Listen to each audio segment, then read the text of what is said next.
Hello and welcome back to the Stupid Questions podcast. Today on the pod, we're going to be talking with Anders Johnson. He's a professional track cyclist, former pro mountain biker, and pro triathlete. So, make sure to check out his Instagram for all the cool stuff there. We talk about some Stanford studies that he's a part of. Check out the show notes for that. A lot of really cool things we get to discuss about his professional career in and outside of cycling and a number of other things as well. So thanks for being here.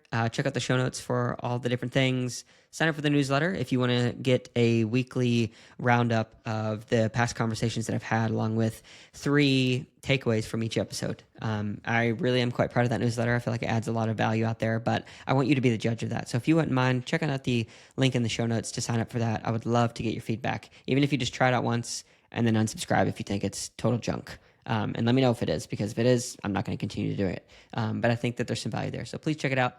If you are listening on Spotify or YouTube or any of those things, make sure to like, comment, subscribe, do all the different things. That really helps me continue to grow this podcast and hopefully get it out to more people. So thank you for being here. And without further ado, I want to introduce you to Anders Johnson. So how you doing today? Doing good. Yeah. How about you? Pretty good. It's funny, during the regular kind of training season for stuff with triathlon, I'm like, I try to stay away from caffeine except for right around on race day.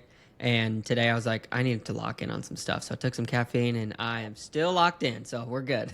Oh, man. I swear, like during the off season, not training so much and whatnot, it's like extra rocket fuel. Maybe it's just not working out when you have it, just like doing it day to day.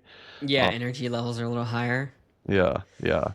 But then you start just drinking it every day, and it's like, all right, at some point, if I want to be using it for key sessions only, Yeah, it's interesting. A couple of years ago, I found those Cliff Blocks that had caffeine in them, and that was like, they became a crutch for hard sessions, honestly. I would take some of those and be like, okay, now I'm going to hit these watts or whatever. Yeah. Yeah, it's so funny. I think the routine's good, though. Having something that like is like a cue, an additional cue of like this taste, this food, like here we go. Yeah. I love that. Yeah, it's awesome.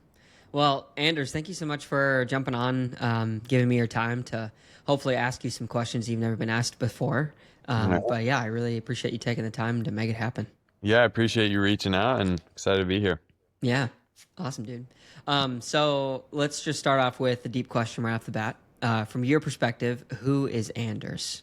Yeah, Anders is, I guess, hopefully maybe most of these things are wishful thinking, but like tech driven, science driven, really into the numbers as a human, and applies that to on the bike. Try to bring a lot of stoke and energy to a lot of situations, and then just focused and driven, I would say.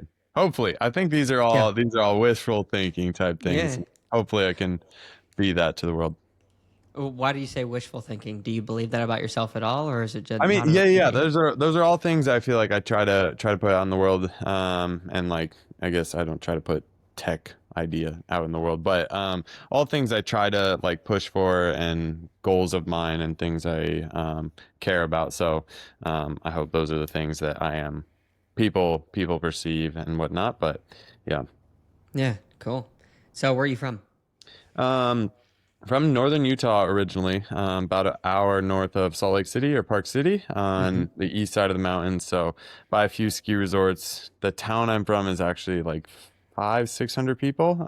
It's very a little small. valley of like 5,000 or so. We're surrounded by 3 ski resorts: the Snow Basin, which was 2002 Olympic downhill; Powder Mountain, which a lot of people in the bike world have heard of. It was a finish of a stage of Tour of Utah for a while, and it's just unbelievably gnarly climb. And then a little tiny night skiing resort that's gotten better and better. But yeah, grew up skiing, biking, and it was a really, really cool place to grow up for the outdoors. Yeah. Now, I know you travel quite a bit for the stuff that you're doing now, but do you call home base still back in Utah? Yeah, no, I'm living in San Luis Obispo, California, Central California. It's about as Central California as you get, directly between San Francisco and LA. It's kind of a small town. I think like published population's like 40,000, but it's also where I went to school, went to college here. So summer versus winter, it changes population quite a bit when all the students come in. Yeah. But yeah, good riding, good access to the ocean, surfing, and all that, and just great weather. So I did move back to Utah after school for a little bit, but once I got into this track thing and training a little more, it's like winters there for riding bikes, Yeah. and not your best case scenario. And you can do it Yeah. totally, but it's like, all right, proximity to LA and just like honestly good weather. It's really nice. Yeah. Yeah, that's cool. So I'm like from Redding, which is the population size is really relatively close. And I say from Redding. I moved here a year ago from the East Coast, so I'm not really from Redding, Yeah. but yeah, pretty sweet area. Have you been up here? I have driven through. What's the lake that's there?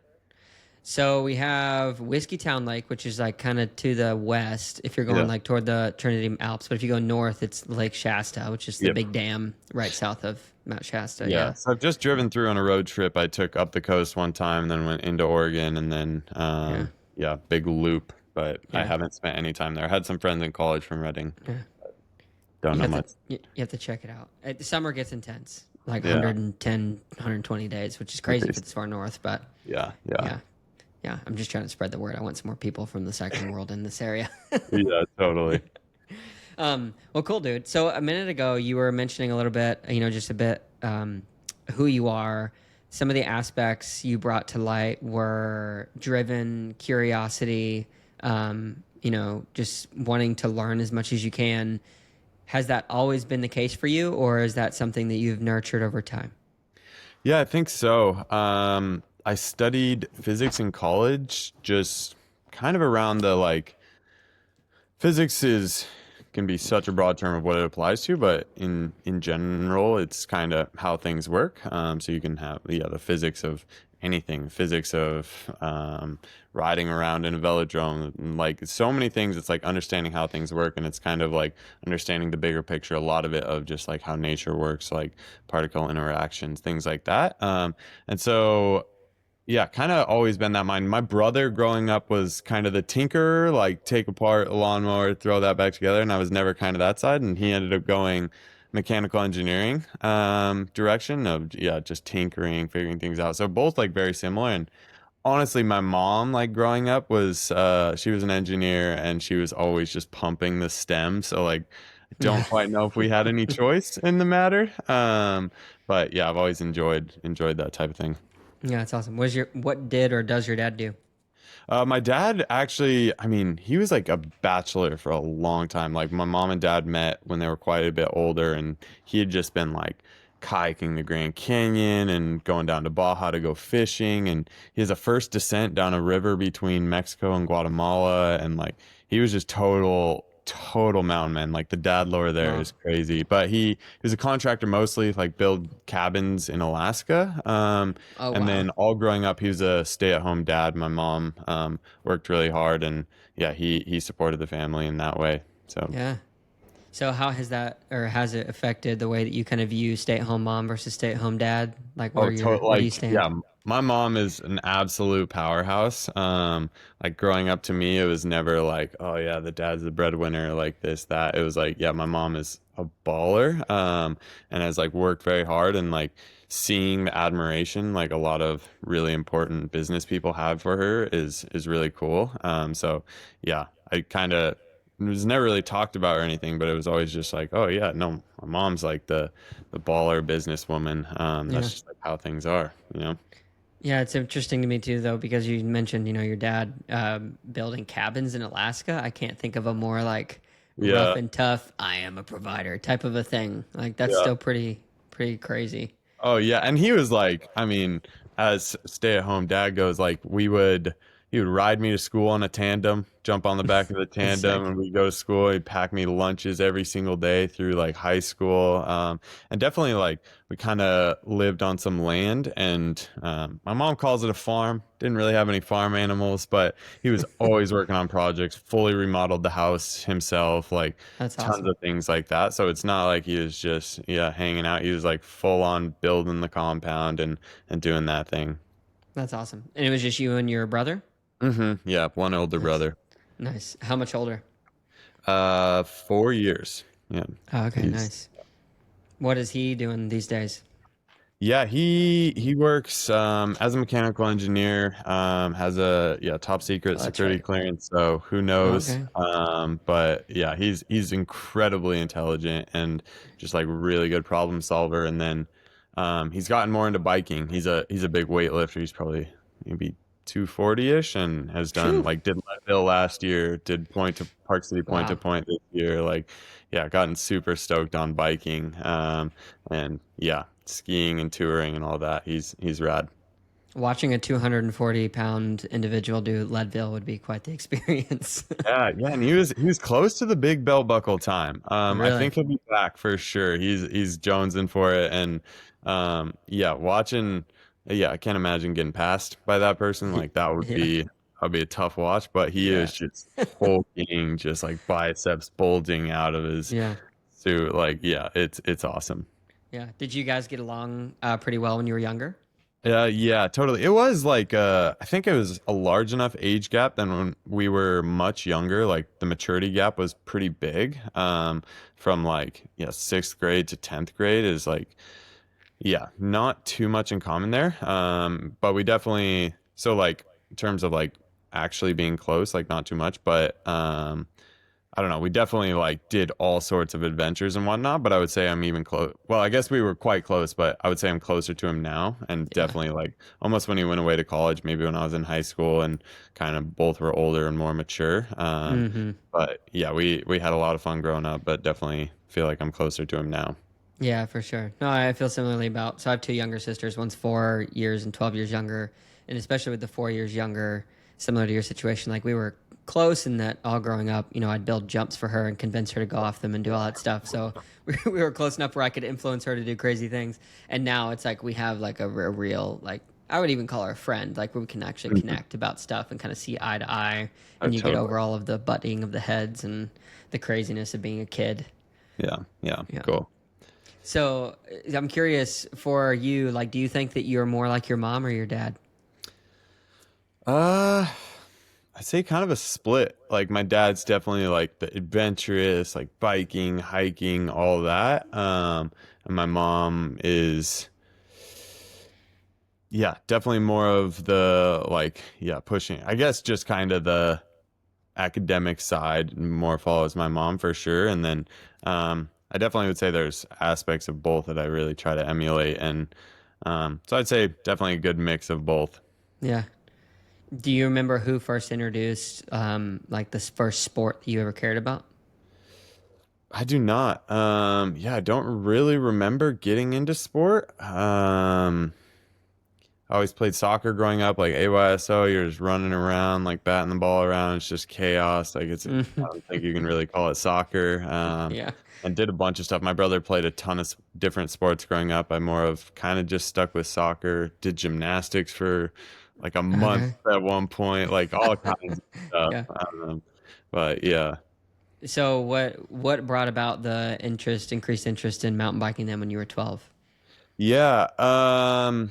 We would always go on family trips like growing up. We would go down to southern Utah. There's a place called Gooseberry Mesa, and we'd take this Lance camper, drive out there, and it was pretty like undiscovered at the time. It's quite popular now for sure. It's like a bit of a destination for riding. It's just really technical, got some slick rock, just lots of cool features. You're up on this mesa, like looking out cool views, and we would go on trips there of like once or twice a year because my dad was always really into biking. So he would take us out, and my mom would kind of like take a different route out to the end, like a path. We'd meet at the end, have a picnic. So it was kind of always was into biking growing up. And then my brother found out about this team, just some friends from school or something. It was like five or six of them, and it was like a race team. The coach of it was Leah Davidson's uncle. So he was familiar with the whole high performance scene, and he pushed for us to go to like nationals and stuff like that. I think I got on the team when I was like 13. Um, so yeah, got into it through that, and yeah, kind of rest was history. It was definitely just like pushing the limits as much as I could. Like went to my first mountain bike nationals at 13 years old. Wow. Yeah. So you're Did I think I was top 10, I think, came back when I was 14 and got on the podium. And like definitely a cool podium for sure of like looking back at some of the faces. Yeah. And then yeah, just kept on the gas from there. mm. When did you start to feel like, oh, this is something that maybe I could do for like a long period of time? Yeah, let's see. I was I think I was still on that team when I was like 15 and 16. And I applied and got onto a team called Whole Athlete, which is out of Marin County. And yeah, the amount of like cool people that are on that who are doing crazy impressive things now or have done with their careers is wild. It was like it's definitely the best development program at the time. Kind of a small group, maybe 10 riders. And that was like really cool to be in that environment of like they're giving you so much, like the support was wild for being a junior. We'd go on trips to these races, like month-long road trip of all over the West, doing Wow. altitude camps, things like that. And it was like, okay, this is definitely the opportunity that will push me to take it as far as I can, honestly.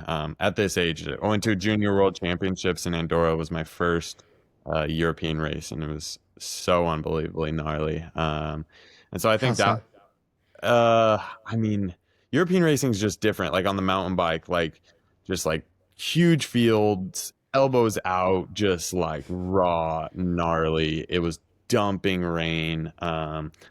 Probably one of the more technical courses I've ever raced on. It's not an overly technical course, but a lot of US courses are just like very tame. The climbs are just straight up. The descents were like carving across this mountain. It Wow. was yeah, big deal. I remember sitting on the start line and at 30 seconds, 30 seconds to go, playing music, and it stops and a heartbeat starts. And it's like there's a lot of bass. It's like doo doo doo doo. Yeah. And I remember like I was nervous, right? And I'm sitting there, I look down, heart rate 120. It's like, okay, that's high. And I Yeah. watched it in the next 15 seconds go past 155, and then I just looked away. So I'm on Yeah. the start line, probably at 165, Just adrenaline dump. I haven't moved yet. And I was like 20, I think I was 24th call up, so like decent position, and it was, just all chaos broke loose. I think just getting used, I'd never had that European racing experience, and that's a very different experience that there's different ways to race, and also just like, never having raced at even close to that level. Mm. It was a wild experience. Do you still get that at all ever now? No, luckily no. I definitely get nerves that I think help push me. But I never feel, I don't think I was panicked, but I was definitely like quite nervous. Yeah. I think I've raced at a high enough level and like just like had more years now where it's Experience. like, okay, I can be a lot calmer in those situations. Yeah. So I want you to think back to like the earlier days when you first got on a bicycle and just the pieces of it that you loved. What was it about cycling that kind of just lit you on fire? The speed is very satisfying. Like you can just cover so much ground and like honestly the adventures of it, you could go out and like ride to the top of my ski resort and then down and like when I was younger, it's like that's a like gnarly deal. Or just ride out into the wilderness. And Mm, that's definitely a bit of freedom for sure of just like going off, exploring, covering a lot of distance, seeing a lot of things. And then also mountain biking is just like fun. Like you're in like really pure place and not out on the road, like just like trees and like streams and all this and like little jumps and I don't know. I think it's personally I just think it's really fun and a lot of things hook me for sure. yeah. Yeah, it's interesting with biking because like walking, most people can walk around and for Yeah. those who hike maybe experience this a little bit, but like it slows down life to where like you can take in the perspective of the things that are closer for a longer period of time. And then if you get in a car, it's like you can just blow through everything. But with biking, it's kind of like an in between where you can see a lot, but like your focus and your perspective is able to just be widened so much. I think that was one of like the biggest like life lessons gained for just learning how to have perspective and take things a little bit differently. I don't know if you experienced something like that. Yeah, absolutely. And just gives you a lot of time to think, honestly. Yeah. Or listen to whatever you want to listen to. Just yeah. It's Yeah. cool.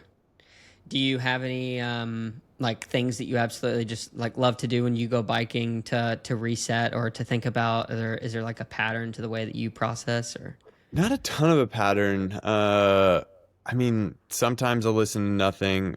A lot of times I'll listen to audiobooks. Definitely a big fan of audiobooks. Sometimes music. Podcasts if I like find specific episodes. I don't often just jump on and like listen end to end of like every episode, but like people I know are interested in things like that. But it's mostly I would say audiobooks, music, and then yeah, just silence. Yeah. What's the most interesting like audiobooks that you've been taking in the past year? Uh, let's see. I love The Martian. I've listened to Okay. that a few times. I think that's such a good book. I'm trying to think of, Up the physics alley there. yeah, yeah. I mean, all his books. He has a few like Project Hail Mary that's really good. I'm trying to think of this series I just finished. I haven't listened to like this is the longest stretch I'll probably go in a year like not listening to audiobooks like pre basically starting the World's Camp. It was like I haven't didn't listen to any audiobooks starting then, and then yeah, been on off season. I don't really like have Yeah. a time where I'm in the car or riding or Yeah. time where I just listen to them. So kind of been out of it for a month or two, but yeah, excited to get back to training partially for that. Yeah, for sure. So are you still technically training right now? Like, are you going into off season? You're saying? Or? I'm off season, full off Okay. season. Okay. Probably jumping back on the bike tomorrow, honestly. Okay. Still playing as much as I can. Today was quite a fun day, but yeah, probably jumping back into at least some unstructured training for a bit starting this week. Nice. Right on. Yeah. What did you do today that was fun? Yeah, went surfing in the morning with Sick. some homies and yeah, it was a good day. It was like quite calm, like kind of glassy, but the waves were building super nicely. Mm.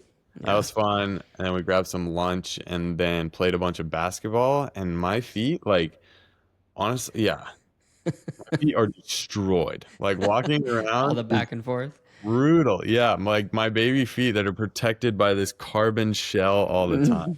just are not used to that. And I played some soccer a handful of days ago and got the same thing, just like blisters and whatnot. So my feet were slightly more resilient. But yeah, I think just playing on the hard surface just did some Yeah. damage. But it was a good time for sure. Yeah. It's so funny. It's the same with so many triathletes I know, or just other people who kind of operate in one plane of motion. You start going side to side, and it's like, oh my goodness, I didn't realize I needed these muscles. Yeah, yeah, totally. Yeah, That's we'll good. see how the soreness sets in. Yeah, check on me tomorrow. We'll see. Yeah. Okay. That's good. So mountain biking, it sounds like it kind of took its um, distance, or what am I trying to say? Like that was a good chunk of your life up until I guess you got injured at some point that kind of led you into the tri space, like the Yeah. Xterra stuff. So the how familiar are you with like the Xterra space? I mean, you're into triathlon, so Yeah, I know triathlon pretty well. I'd say it's maybe 30% of my understanding compared to like triathlon, so like yeah. not a lot. I know people who've done them, and yeah. Yeah. So for a long time, I don't know how long, but every year they would host the like national championships for Xterra in the valley I live in. It's Hmm. called the Ogden Valley. The bike. So you'd swim in the lake. Your bike would be net climb of like 2,500 feet because you'd climb up to a ski resort and do like a loop up there, and then the run would be up there. But I was always familiar with it. I had a buddy who did it in high school, and he was quite good, and so I always knew about it. And then one year I broke my collarbone, and then I broke it again before it was even fully healed. So I ended up being in a sling for over 2 months. Just the second time, like, kind of really messed it up, and it wasn't healing that well. And so it was like that was a lot of my spring, slash like yeah, spring summer race season. So it was like yeah, what do I do at this point? And that race, that Xterra National Championships, was in the fall. I want to say probably October. So I was like, okay, this would that was in 2018. So I was U23 at the time. Okay. And so I was like, okay, might as well like give this a crack, see what this is like. I've always been interested, kind of missed my main goals for the biking season. And also it was like early on in the U23 ranks, like on the mountain bike, you kind of jump into the elite field. There's more U23 specific races now, but used to, for most of the races, just race with the elites. And most people just get their teeth kicked in for a couple of years. You're 19 racing against full elite field and pretty brutal. So it was, yeah, not finding a ton of success immediately in that anyways. And so I was like, okay, this might be a perfect opportunity. And that went pretty well. I remember like flatted on the bike, still did well enough to qualify for world championships. Went to that total mud fest, like bike wasn't moving, like yeah, you literally would ride for like 60 seconds and then your wheels would be locked up, and it was, yeah, just a miserable experience, honestly. Ugh. So I did That that. was in Maui, right? Yeah, Worlds. yeah, in Yeah. Maui. And then went back to the mountain bike for a few years. Is like, okay, that was cool. And I don't remember exactly why I went back. I finished school, wasn't racing. COVID happened, wasn't racing mountain bikes too much. I kind of like, for whatever reason, was still training, but You wasn't finished high wasn't school in that time, you're saying? college. College. Okay, that's all. Finished college in 2021, graduated. Yeah. And so I was like, okay, maybe I give this a crack again.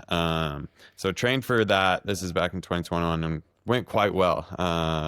Like it was interesting that year, the swim it was nationals and Pan American championships were actually like paired up, as the same race. And Yeah. the swim was canceled because there was like an algae bloom in the lake. So it was run, bike, run, which running is definitely my Gross. weakness. Yeah. Yeah, and the first run you can just go so hard being fresh and just delete yourself. But Mm-hmm. the advantage of those races is the mountain bike is such a large portion that you like if you're good on the mountain bike, you can build up a lot of time. So that was always a big advantage for me. And then yeah, did that, did well there, went to Worlds, and yeah, it was a cool year for sure to be able to like actually push into that and learn about the training of swimming and running and how to balance the trio. Yeah, super fun. So are you a better triathlete or better pure cyclist? Oh, definitely a better cyclist. Except I was so proud of like how my swim had developed. Like I've never been a Yeah. bad swimmer, but by the time I like got to Worlds that year, I was stoked. I was like, man, I'm quick. Like this is gonna be awesome because I'm not gonna be coming out of the water way behind. And then at Worlds that year, it was like a 10 to 12 foot shore break, and they had to cancel the swim because the lifeguards, they were like, someone will die if we host this. Yeah, Like literally. it's so gnarly. In 2018, when I did it, it was like 6 to 8 foot shore break, and someone broke a femur. Oh my And so it word, was, dude. Just from getting yeah, thrown on the ground through a yeah. And break. so it was twice as big as that. They were like, someone will die. And I was like, oh my gosh, all this swim work. I mean, everyone is grinding for this swim. But Mm-hmm. some people are probably stoked. Um, and so I'm not a great runner. Like I get by for sure, but it is brutal for sure. Yeah. So That's fascinating. So then, you said like you finished college. So during like this professional career in cycling, something I've noticed from a lot of people who I've talked to is like, well, you're kind of deciding. Not everyone, but a lot of people are like, am I going to go to college or I'm going to focus on this cycling career or whatever the career in sport is? And most people decide to drop it. So for you, it sounds like you must have had a pretty direct understanding for what you wanted out of a college career and then a cycling career. So what was that? What kept you deciding to kind of split your time between both things? yeah, I think my mom a big one, just like big education's a priority, and like even if you do well in sport, there is life after sport, and whatnot. So she was a big driver there, and then also just like honestly opportunity. Like I wasn't an 18-year-old going to the world tour, and in that case, it's a lot bigger of a question of like I need to move to Europe, I need to do this, and on the mountain bike, it was like, I mean, unless you're at the very top, it's definitely support is hard to come by. So it wasn't like I had teams like, all right, move to Europe, pursue this. I was like, okay, this is something I think I can balance while going to school, and it's a give and take. But I think it was definitely the right decision. Yeah. And even though it meant racing a little less and putting a little more less emphasis, I think it gave me balance too. So there's a chance I was better off as a cyclist just because I had that balance and that outlet. Definitely a large time commitment for being an outlet, but I really enjoy school and yeah, I got to move out here to California, which is really good training weather and really good training community as well. So I think definitely a lot of pros of doing both. It was just the travel while you're in Mm, school is kind of the main thing. yeah. Would you do it again then? Sounds like. Yeah, yeah, I think so for sure. Yeah. So if let's just pretend for a second that like tomorrow you're no longer like able to pursue the cycling career, what do you think you would do? Yeah, I've been thinking about that a lot recently, and actually was talking to some people this weekend about it. I don't know.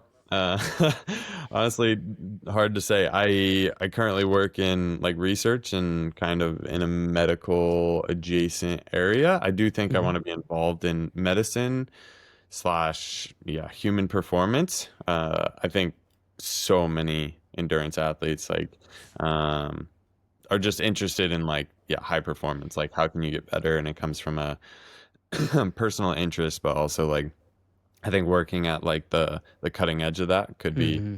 pretty cool. So finding a balance of those things, something in that area, not really sure. Yeah, we'll see what I end up Yeah. doing. So I want to ask a little bit about the studies here in a second. So I'm kind of making a mental note on that. But I wanted to ask also with your bachelor's in physics, a minor in mathematics, like you're a very analytical person. So have those degrees and those areas of study informed the way that you just kind of view training and cycling and even life, like outside of sport? Yeah, I think cycling it's pretty straightforward. Like especially what I'm in now is like track cycling. It's such a data driven and analytical, and you can put numbers to basically everything and do the math as to like how fast will I go if I do this, what will happen if I Mm, do this. So I think that's definitely been like a cool balance of getting into this new sport that's kind of yeah come from my interest of yeah science and whatnot. And then yeah, just in general life, I think it's honestly sometimes more of a hindrance than anything of just like the analytical side of like mm, it's like when I'm gonna make a decision, it's like, okay, I have to think through like every single outcome, like what would this mean if it did this? And like it definitely sometimes leads to some like decision fatigue of like, yeah, it's like, all right, like I just like struggle to make decisions sometimes, I would say. And I think that is just like that analytical side of like, okay, understanding the outcomes on all sides. I feel like I'm pretty good at that, but it makes certain things, just like decision making processes, difficult. mm, But yeah, I do think it definitely is factored into my everyday life for sure. mm. I'm also curious because I know just from being a coach and then also doing some, work by the numbers and races by the numbers. There's a chance for anyone to kind of become married to those numbers to where they can dictate even your mindset and the mentality that you carry within inside of a race. So whether it's a Formula One driver on looking at their lap times or whatever, or you're looking at power numbers when you're halfway through the race, and you can kind of let that either determine where you're going to kind of go. How do you practically combat that? Yeah, I feel like I've gone through kind of the whole wave you're talking about of yeah, becoming like overly analytical of like yeah, you get a data tracker and then like your recovery's bad on one day and like what do you do? And HRV. yeah, it's like, oh man, my HRV is low. That means I'm like not going to be able to do this and I'm getting sick. And then like I honestly think that leads no, not to more stress, but like there are people who I think it is detrimental for. Just of like overly analytical, you panic about getting sick because like your numbers aren't perfect, and then it's like Mm-hmm. okay, you do different things, and like just that stress of like thinking you're sick, like you just manifest it. Yeah. So I think I went through a stage where I was like, okay, all numbers all the time, and I think like coaching has honestly helped me of like understanding different athletes' processes and whatnot, but have come to a place where like I do think the especially in racing just like getting kind of into that flow state of just like understanding and trusting your body of what you're listening to. I would never look at like recovery scores etc on a race morning just because I do think like the psychology is really plays a huge factor. Like if you see like oh you just ran like a you're 10% recovered, and it's like maybe you feel great, 100% great, and like there are signs, but I think if you let that mental side fall, that can lead to some pretty big detriments. Whereas if you like maybe factors with your body aren't 100%, but if you can mentally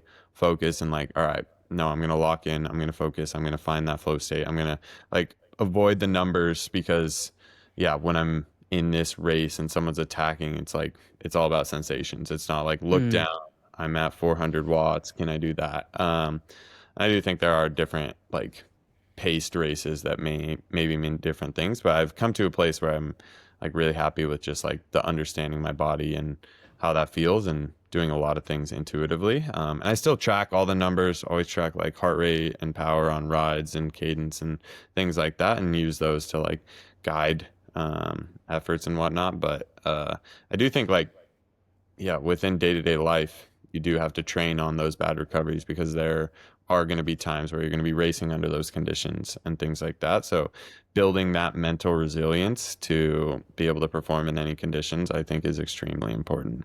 mm. I'm curious what you do because with your stuff, like it's pretty high output. I don't know a whole lot about track cycling, but I know that it's fast and aero and Yeah. you like there's a lot going into like a shorter amount of time as compared to like something like crazy like an Ironman. Um, so for you, like to just from the little bit of I know about like high output stuff, there's like a belief that sits in your mind of like, well, I have to believe that I can like push harder and get to that next level, and it's like this. I don't know. It's like neuromuscular. Like you have to raise that bar and be ready to just like explode to that fashion. But to get there, I also, at least in my own experience, and I'm curious if you've experienced this as well, but it's like to get to that place, you have to have a depth of your mental well and ability to kind of prepare and then to grab on to whatever that is that I'm kind of trying to put words to. What do you do to keep that ceiling high enough to where you're able to grab for that when the time comes? Because if you're exhausted or mentally fatigued, like it's Yeah. just so much harder. I think it just goes back to the same thing as training, just like taking rest. It's honestly the key to like every equation. Like so many people can go really hard, but so many people are so bad at recovering. And I think everyone thinks of like my legs are tired, I need to let them recover. And like very few people think about like my mind is tired from all this training, I need to let that recover. And so I honestly also don't race a ton because I notice like it is a big effort mentally for me when I race. Like when I'm showing up, I'm like ready to throw down. But like doing that like twice a week, like I would just burn out pretty quickly. Just like it, maybe I'm just different from other people, but it is such a high mental load for me. And like, yeah, I can do local races and things like that and have a little different mindset. But it is like when I'm there to perform, I'm like not holding anything back. Definitely just going to go all in. So I think limiting the amount I'm traveling and racing just so that I have time to like decompress and then yeah, honestly just rest. If you're training really hard, giving yourself mentally and physically rest, and what mental rest can look like is a little bit different. From for different people. Some people it's yeah, just sitting, relaxing. Other people it's getting out, chatting with friends, things like that. So making time for the things that like fill your cup, so to say, I think is extremely important.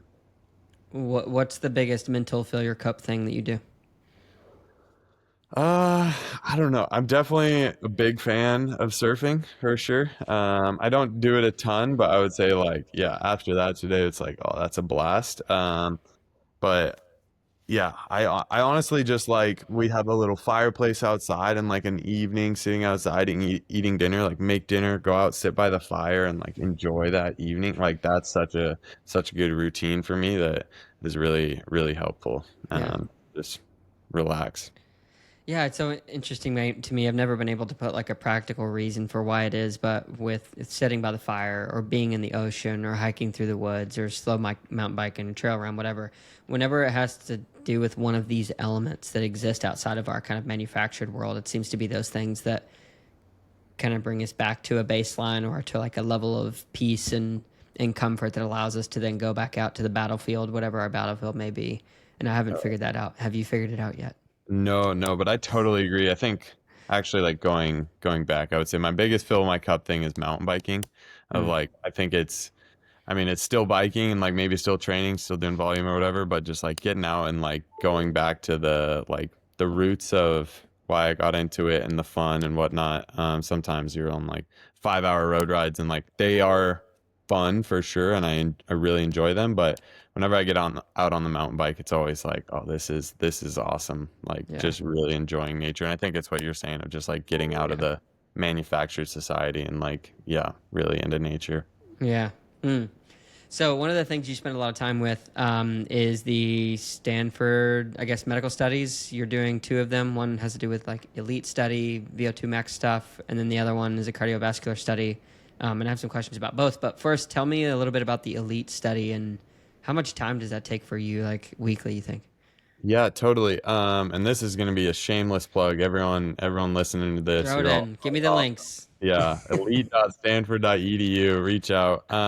It's a study on yeah the genetics of high cardiorespiratory fitness, so high VO2 max. We can get into that later, but yeah, time wise, I'm honestly really lucky. The lab I work within has like welcomed me in with open arms and like been very accommodating with what I'm doing. They're all into sport themselves, and so I think they understand. Like what I'm pursuing. And so it is really flexible. I make meetings, and like outside of that, it's just like get work I need to get done. And so yeah, it's really nice. Like tonight I can because I spent my entire day just playing, I can work late in the evening. And so time wise on that project, I don't spend a ton of time on. I would say, yeah, weekly, that's probably only like 5 hours a week or so. I'm definitely more involved in the cardiovascular health research, like the app I work on. But that study is, yeah, mostly reaching out to collaborators, like making those relationships, and then also, yeah, trying to get athletes involved in some regard. But yeah, So the elite study, I guess, give me your spiel on what it is, and is it too early to say like what you've learned? Because I'll let you explain what it is. But have you, with the relationship, have you figured out one way or the yeah. other what the truth is? So quite honestly, we're in like almost totally a recruitment phase. So we haven't done much of the analysis. There was an initial phase of the study where the criteria were 65 or 75 and 63. So 75 for men, 63 for women. And that is like for Pretty anyone high. familiar with VO2 max, yeah, it's really high. And like recruitment, obviously quite difficult. And I want to say that phase of the study, they recruited around 900 athletes. And as a genetic study, it was just underpowered, not high enough resolution to elucidate any effects. But they opened up the study a little more for lower VO2 max. So our study is now 65 for men, 55 for women. So definitely more achievable. But um, unless you have the genetics for it, you're not even going to train there. So it definitely is easier to attain by trainability. But that being said, like it's not everyone could train and hit those numbers. So it has opened up recruitment, and yeah, a lot of the feedback we get, like people be like, oh, like running wise, like it's not all about VO2 max, and it's like, yes, we understand that. There's running economy. There's a lot of other factors, Sure. but it is kind of you can't really argue that it is a gold standard fitness measure. Like uh, in terms of endurance sport. And so I think the goal with that is many things. Like there's a really interesting study of like this guy Mantaranta, who had extremely high hematocrit genetically, and he may have even been like people thought he was doping at one point, and then they're testing his entire family, and it's like okay, everyone's hematocrit levels are just crazy high. Mm. Yeah, led him to success in the Olympics, cross country skiing. Like he was extremely good. And there are findings from people like that that can lead to therapies for people with heart disease, for example. So it's like looking at how the body functions or genetics function for people at the fittest end of the spectrum to try to help those across the spectrum. So someone's heart can pump extremely efficiently oh, how can that help someone whose heart is not working as well? So kind of looking at both sides of the spectrum. And so that's kind of the idea there. In terms of results, we've started sequencing, and it is quite a process to sequence genomes, ton of data, things like that. So it's a slow study for sure. Like anyone enrolling, probably not going to hear back immediately about results. Like it's definitely going to be a many-year study as we recruit more and more, and doing our best to recruit as quickly as possible so that we can have a well enough powered study, find whatever there is to find. But it is just quite a process to recruit that many people because our Yeah. goal is 10,000. I don't think I mentioned that. Oh, nice. Where are you at? I think we just broke 3,000. So making progress, but just slowly. 30%. Yeah. Yeah. I mean, yeah, it's a lot, but in terms of the overall goal, got a long way to go. Yeah. What would a success metric look like for you when this thing's done?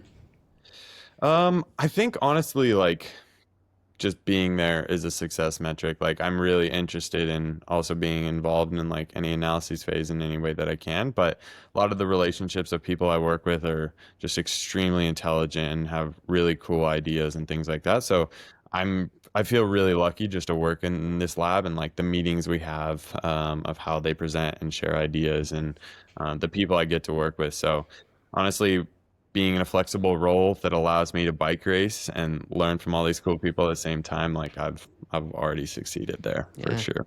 Yeah. I'm sure that helps even your coaching, not to mention your individual Hmm. experience. Yeah. Yeah. So tell me a little bit more about the cardiovascular study, if you don't mind me asking about that one as well, because you Yeah. spend more time on that one. Yeah, definitely where I'd spend more time. The project manager for that study, and that is a cardiovascular health research app. And it's called My Heart Counts. It was first launched with Research Kit, which is Apple's like research suite, in 2015 when they launched that, and has been collecting kind of ever since. And we're working on, yeah, securing the funding to develop and launch a next phase of that. And that is just like kind of all metric biobank of collecting all these different markers, questionnaires, like, psychological questionnaires, things like this, and linking those, looking at trends, patterns, and then trying to promote physical activity. So having trials built in that are, randomized crossover trials where this group is given this type of intervention, this group is given this, and then swap after a certain amount of time to have the ultimate goal of increasing physical activity, because on a population scale, just small changes in activity can mean huge changes Huge in gains. overall outcome of a population. Like me Mm, doing 50, 100 more steps a day might not mean much, but on a population level, if everyone's doing that, that actually has quite big implications. yeah. Decreasing all-cause mortality, risk of heart attack, Yeah. risk of Oh, anything. yeah, exactly. Yeah. And yeah, for some people, that's a much larger percentage, increasing by 100 steps a day. But yeah, Yeah. it's fun to be part of. That's awesome, dude. I'll link both of those things for people who want to get involved with the other one, and then maybe check Thank out you what's so going on. much. Yeah. I appreciate that. So with everything you've got going on the study front, and then obviously the cycling front, you've got your sights set on LA 2028. I would assume still that's a big thing. I would say that your risk for burnout is relatively high. Maybe I'm wrong. But how do you feel about that? Like, what's taking up most of your mental bandwidth, and how do you survive? I guess is the question I'm asking. Yeah, I think it's got a pretty balanced situation right now. Like, got a lot going on with like work and racing and coaching. But like I said, the work is quite flexible, and probably on average like 25 hours a week. So not crazy commitment. I would say school was definitely a larger commitment time wise, just like always studying. But I think I enjoy kind of just taking off the day to day, just like stacking those bricks per se of just keeping the build. And I think I really enjoy the process of the training. And yeah, like I mentioned, I race very little, which like if that is all that's keeping you going, the racing, then it's really tough. But Mm, I quite enjoy just the training and just like building that consistency. So I think that is my biggest advantage. I'm not racing just for the races, and training just for the races. Like I enjoy the process. So I think like it's really cool to have a big goal on the horizon. But I hmm. love doing it regardless of like, what stage I'm at. Yeah. Definitely it's always about competition at the end of the day, but I enjoy the day to day, so it doesn't feel like it's like this big daunting thing to try to Yeah. tackle. You're racing to live, not living to race. Hmm. Yeah. Yeah. Like how many times do you race a year? Like what's a lot to you or what's a little? I mean, this year was very little. I'm trying to think. Main track stuff. Did a Nations Cup. There was only one Nations Cup this year, so did that. Pan American Championships, Worlds, Nationals. I did Road Nats, and then one other race. So like maybe 6 weekends. Yeah, 6 or 7 weekends was like pretty Yeah. much it. Hmm.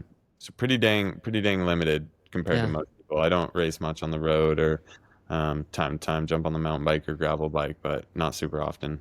Yeah. Hmm. So I was also reading, this cycling adventure is taking you all over the world, 6 out of the 7 continents. So hopefully you get the seventh here before too long. But Yeah. has that experience ever challenged the way that you see and understand other people's perspectives from across the world?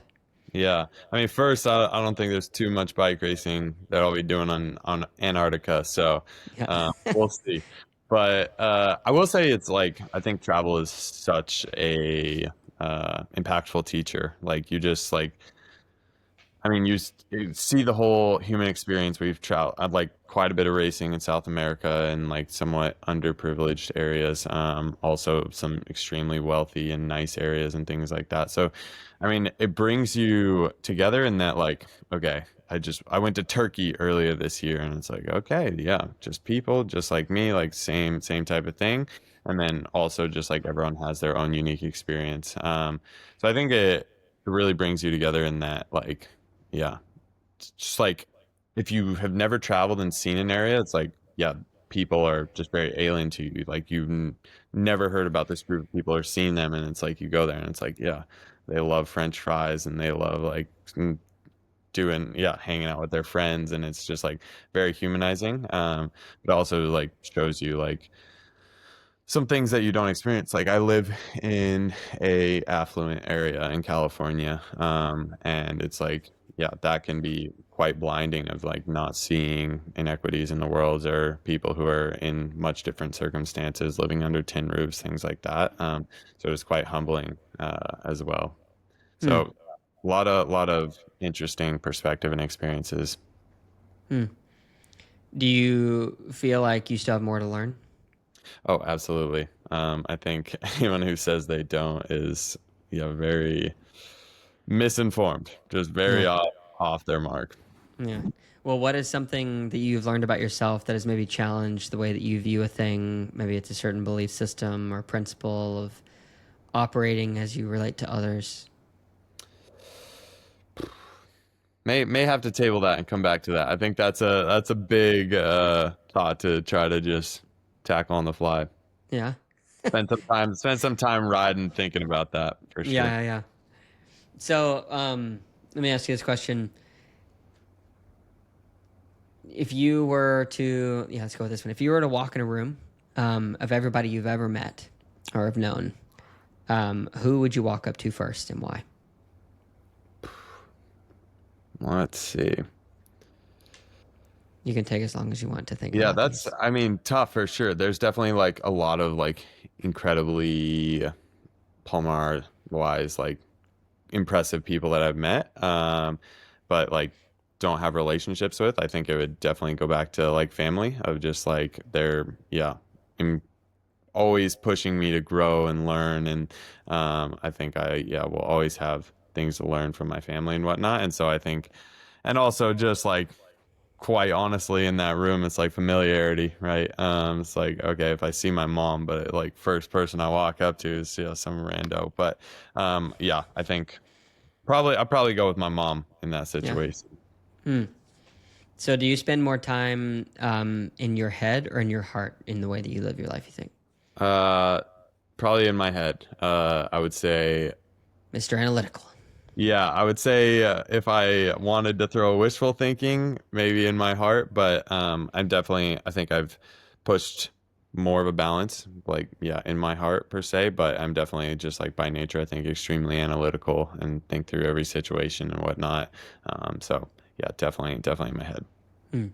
So, you're successful by many standards. I think that people could easily say, in terms of just like viewing your Instagram or knowing you personally, even and the things that you've accomplished, where you live, the studies, you're involved with Stanford. Like, a lot of these are pretty prestigious things.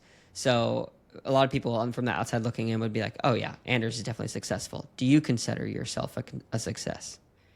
I feel very grateful for where I'm at in my life. Like I think like I've gotten so lucky with yeah, some of this work I do and like the opportunity there and like super lucky with the opportunity I have with track cycling now. And I definitely yeah, I think it's the athlete's curse, a little bit of the shifting goalposts. Like the Hmm. instant you achieve something, it's always the next What's thing. next? Of Yeah. like you finish and it's like, oh, like, all right, what's next year? What's next? Like, what's the next goal? What's next? What's next? And I think it drives us to like high performance. But it definitely makes it hard to sit back and like appreciate like where you're at. Mm. Like in track cycling, like continental championships is definitely it's like cool, but like and not so much. And it's like, yeah, we went and I won the individual and team pursuit at Pan Am Championships this past year, and it's like that alone, like I feel like that's quite a big deal, and like that's really impressive and exciting. And I think maybe it's just perception of other people; it just gets downplayed a lot. And so I've tried to work on. The appreciating where you're at while you're in it, while still striving to those goals. I think it's okay to celebrate where you're at and like yeah, celebrate the wins of where you're at and appreciate those, even if they're not exactly meeting your goals. Like this isn't the highest level race in the world, but it's really cool, and I did really well at it. I prepared the best way I could. I showed up in the best way I could. I think that's important to celebrate while on that journey. Mm. To have those mile markers. So yeah. Good answer. I really appreciate that. I think that's interesting.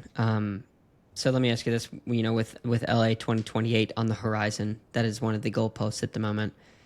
If you get there, how will that change the way you think? How do you Yeah, I think it'll think change you? that's the thing I'm talking about of like, oh, it's not the end main goal, and it's like hard to remove that from like any thought or any goal or things like that. And that's why I say like Pan Am's is like really cool, but it's not this thing. And it's like, Yeah, but that is like a continental championships. Like if that's as far as I ever make it, like that's really rad. I have won like no a kidding. continental championships, and that's like really cool. And like but there is this just like outside perspective of like, but it's not the Olympics, you know what I mean? But it's always that one thing. But I think it's just really exciting prospect, the prospect of a home games. It's just like I don't know, the Olympics, This is like my turf. Yeah, yeah, I feel like everyone feels just like that home pride of like even just thinking about like Miracle, for example, the movie, just like that. That's the pre-race, like pre-hype, like that's what gets me going. So I don't. It's hard to say. I think it could be like, oh, it's life changing. It'll change everything. All this, like if I did make it. But at the end of the day, it is a bike race. It's the same thing, and like it is like on a much different pillar. So I think important to remember that a lot of athletes struggle with mental health post games because I mm, think you're expecting that it's like this transcendence of like who you are and whatnot, and it's you leave the games and like 2 weeks later, I mean, like if you have success, you medal, do well. Like obviously, there's a lot of media and whatnot, but I think that always fades out. And it always ends up like you are the person that you are, and so I think that's why a lot of athletes struggle with mental health. Of like you think it's going to be this crazy, like everything changes past this moment, and it's like you're a different person and all this, and um, I think I'm really excited about the prospect, and just trying to keep it like the love of bike racing. Whatever happens, happens. Just really excited about the opportunity and just like how special and unique that moment is itself. Mm. As to what changes afterwards, see once we get there. Yeah. But yeah, just taken away, and we'll see if I can make it. Yeah. Well, because you are a deeply analytical person, I just want to ask, what percentage chance do you believe that you will be there? Hard to say, but I'm gonna do the best job I can do at this point. Yeah, You believe you can make it though, right? I think so. Yeah. Absolutely. I think we've got really good support right now from USA Cycling, the staff and coaches, and I'm definitely doing everything I can and have had a really good trajectory and since I've gotten into the sport past couple of years. And so I'm hoping I can continue that and continue to push the level of the US program. And yeah, I do think I can make it, but it's definitely going to be a lot of hard work and Sure. yeah. Awesome. How is your mental health? I think I'm in a good spot. It's been a tough year. Had a lot of loss in terms of loved ones, friends, Mm. things like that, and that's definitely put a little bit of a blanket on the year. Of a lot of the successes just like feel very um, Dull. grayscale, I guess we'll say. Yeah, Mm. dull is a better way to put it. But I think overall, um, I'm definitely in as good of a spot as I could be. I think the circumstances, and I think like general day to day, I really prioritize it. I'm good at saying no to the things that I feel like are gonna impact me in a negative way. Even if they're like, yeah, friends and things like that. It's like, okay, prioritizing the sleep and the things that I know will keep me going and showing up for the people in my life in the best way. Mm. And I think that's important. But yeah, I think it's never the the social media like perfect picture you see. It's like everyone has stuff going on, and Mm. definitely been one of the rougher years for me in terms of just loss. But I think it gives a lot more meaning to a lot of things as well. Mm. Uh, just like, yeah, that you can go out and pursue these things and you have this support from all these people in your life. And like, yeah. So, um, been definitely an introspective year. Definitely learned a lot. Yeah. If you don't mind me asking, who'd you lose? So my girlfriend's dad passed away to cancer Oh, early in the year. I lost one of my sheesh. best friends 2 months ago to a paraglide or speed flying accident. Oh And my then gosh, dude. another good friend had her mother pass away, and she was someone who I like grew up with as Mm. not an extreme mother figure, but it was a lot of time Haley Batten, and we had kind of this little squad of kids when we were like 12 ripping around. We would do those races, and then honestly we get like 12 of us and go ride like 5x the distance of the race, just hitting jumps and all this. And she was No. someone who was definitely like guiding that ship of like kids energy and took me on a lot of trips and whatnot. So definitely three, yeah, pretty important people in my life. And yeah. Yeah, loss is such a interesting thing, and I try not to say interesting all the time because I say that word too much. But um, when losing someone, it kind of puts in things into a perspective that I don't think many people have the opportunity to see usually until much later in life, especially when it's people closer to you or people that you're close to and the people that they were close to that kind of pass away, like what you're saying. Um, yeah, it's a super difficult thing because there's never like a set of phrases or words or things you can do that's like time and sitting Yeah. with it, acceptance, like the different stages of grief. It's like there's no right pattern or flow No. that seems to fix it. I do think just an understanding of just like that sucks. Like the whole there's yeah, so many people like places where you want to console someone and it's like, "Oh, but at least this." But and it's like honestly just like life throws you like yeah, hook to the jaw sometimes and like Mm, it's not all um gonna be sunshine and roses, rainbows, all that. But it's yeah, sometimes it's just like, yeah, that's brutal. That sucks. And like I think like getting to a place where like just being thankful for like the opportunity with that person, but it's really hard place to get to when it's like it feels unfair a lot of times. Of just like, yeah, why does this person have this happen to them when yeah, a lot of good things happen to bad people, or bad things happen to good people. Yeah, and the other way around. Yeah. Yeah, just the reality of life. And I think it, yeah, teaches you definitely to care for your loved ones, make the most of like each day and like the relationships you have. I think it's really, really important lessons. Hmm. Are you religious? I'm not. Yeah, didn't grow up in a religious family, and I grew up in Utah, so very religious place, and I feel like I Sure. have a lot of perspective there, and I have a lot of respect for a lot of aspects of religion. And the main thing I would go to is just community. Like, I think so many things go back to the people that are in your life, and I think religion offers a lot of community for a lot of people. But yeah, never have been religious myself. Yeah. Would you consider yourself spiritual at all, though? Um, I think so. I think it, it makes things easier at certain times. Of just like, I don't know. It also certain things like loss like this is I feel like hard. I think there's things you find in religion and spirituality that it's like, oh, this comforting, but also it's like, all right, why would this happen to like my buddy was Mm. 27 years old and like, yeah, just Wow. like an incredible light in the world. And it's like, yeah, how does that type of thing happen? But definitely say I'm not agnostic. I feel like just like that higher power, whether that's like kind of Mother Nature, or like whatever you believe in that keeps you grounded, I think is probably important. But yeah, I don't spend a ton of time mentally like on those type of topics. I think I feel like I found a good balance of it. I think I like have a lot of respect for all my friends who are really religious. But I think it's like I see all the qualities in them that they explain or find in religion, and it's like, oh, that's just like who they are as humans. You see the same things in like really good people who are not religious, and it's like, however you explain and get to a point where you're just like kind to others and yeah, you explain your human experience, like whatever that is that feels best for you. Like I'm all for that. Hmm. Yeah, What's like in your mind the best case scenario, or if there is one, like after life after death? Is there one in your mind? I think we'll find out when we get there for sure. Yeah. Thanks for letting me ask these questions. It's always Yeah, interesting to hear how people respond to them.